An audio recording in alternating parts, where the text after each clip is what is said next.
here today with Dr. Nosotti from VetmobilePlus. Outside of the pandemic, VetmobilePlus takes to the road and comes to you. Right now in the pandemic, this is what we're living, right? Unfortunately. Okay, Yes, so we are still doing that, and as this, we're not sure when everything gets, when you're saying this, it may be done, maybe not, worth a call. I need, my big boy is a senior, he's 10 years old, and we wanted to discuss the possibilities of changing his food to something a little bit more, why do we have puppy food, midlife food, and so on? The nutritional needs are different at different life stages. So we'll pick food according to age. We also pick food according to, we'll say, like health status. So there'll be different reasons for picking different foods. Sometimes there's also certain issues. A lot of people are, unfortunately for them, very familiar with food allergies or food intolerances. So they all have very specific needs, like, and then one food for all pets doesn't exist. So arthritis, I know for him, he's got a little bit of arthritis in the hips. Food would include something more oily? The omega-3s are very talked about, very beneficial, but there are mobility diets, diets to support, like mobility support and things like that. Although we also can do supplements, it depends on, again, each individual case. I'm always back to each individual case. And a puppy, when a puppy first comes, what do we give them, more enriched foods? More enriched, the puppy diets are usually a little bit more rich in proteins, a little bit more caloric, because they're definitely more active, they're in their rapid growth phase. So of course they have different nutritional needs than a senior pet would have. They're kind of on opposite end, well, not completely opposite, but close to opposite ends of the spectrum. They're closing the loop. They're about to close the loop. What about like human food? Like I give him my vegetables. He loves salad. He loves cucumbers.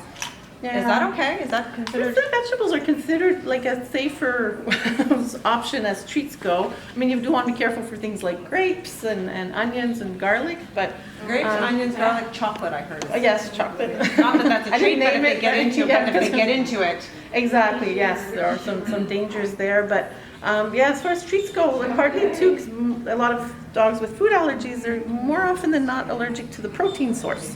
Okay. So we want to be careful with that. So sometimes sticking to fruits and vegetables also has less calories. So there's a few advantages to sticking to something like that as treats. I mean, of course, there's all kinds of other things available.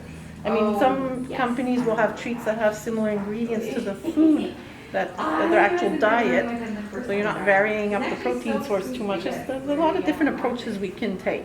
Okay, so now my guy is a jumper on the counter. He cruises the counters. He loves his bread.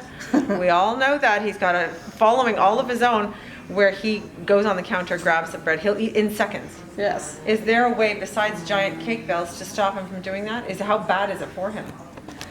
Well, I mean, again, it's all moderation. It's not something we encourage or promote, but I mean, proof is here, he's fine. He is fine. But it's not, I mean, there are worse things than bread, except that, if he was to have it all the time, there's a lot of calories in it, a lot of empty calories for him that he doesn't need, per se. Okay, so he's pretty good like that. We walk him pretty much an hour and a half a day. As a senior, he's not fast walking. As a senior, is that a good idea? Yes, it's good to walk. Yeah, it keeps him limber. It keeps his muscle tone. So gentle exercises actually is a good thing, because too little exercise is actually detrimental as well, right? Okay. So yeah, walking. If and when they start to develop arthritis or things like that, it's strenuous activities you want to monitor. So what would be a strenuous activity for a dog? Running? Yeah, chasing the ball. Getting up from a lunge, like getting up into a lunge, like from a lying down position, that's really rough on the joints. So chasing the ball when they're already a little bit creaky, so to speak, they're a little bit stiff, that can aggravate their joint he won't pain. Stop. He'll do whatever I want, sadly. I don't think he would stop if he was in pain. No, they live in the moment too, right? So like even if they're sore, if they see a squirrel and they really want to chase it, they're not going to think ahead and think, oh, I'm going to be sore later. I feel there's lessons in that statement somewhere for all of us to learn. I want to thank you for giving us a little information on the nutrition value of different foods for our dogs.